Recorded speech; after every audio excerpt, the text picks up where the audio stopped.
આજે સમગ્ર જગ્યાએ વરસાદી માહોલ જોવા મળી રહ્યો છે ત્યારે હાલમાં જે આપ દ્રશ્યો જોઈ રહ્યા છો તે દ્રશ્યો છે બનાસકાંઠાના દ્રશ્યો આપ જોઈ રહ્યા છો। બનાસકાંઠાના થરાદમાં મુશળધાર વરસાદ વરસી રહ્યો છે જેના કારણે લોકો મુશ્કેલીમાં મુકાઈ ચૂક્યા છે। રસ્તાઓ પર પાણી ફરી વળ્યા છે, નદી બે કાંઠે વહેતી થઈ ચૂકી છે અને લોકોને પારાવાર મુશ્કેલીનો સામનો આપ જોઈ રહ્યા છો કે એસટી બસની હાલત કેવી છે। એસટી બસ પણ જાણે કે પાણીમાં તણાઈ ચૂકી છે, પરંતુ સદનસીબે તેમાંથી તમામ લોકોને હેમખેમ બહાર કાઢી લેવામાં આવ્યા છે। બનાસકાંઠાના થરાદના આ દ્રશ્યો છે।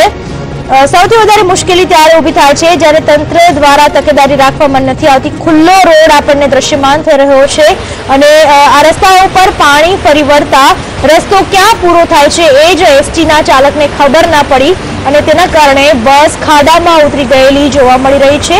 બસના બે ટાયર ખાડામાં ઉતરી ગયેલા જોવા મળી રહ્યા છે જ્યારે તેના બે વ્હીલ રસ્તાની ઉપર છે, પરંતુ આ ત્યારે પરિસ્થિતિ સર્જાય કે જ્યારે રસ્તાઓ પર પાણી એટલી હદે હતું કે જ્યારે બસ ચાલકને ડ્રાઈવરને રસ્તો જ ના દેખાયો, તેના કારણે આ મુશ્કેલી પડી અને તેની પાછળ આપણે જોઈ શકીએ છીએ ખૂબ જ મોટા પ્રમાણમાં ટ્રાફિક જામ થઈ ચૂક્યો છે।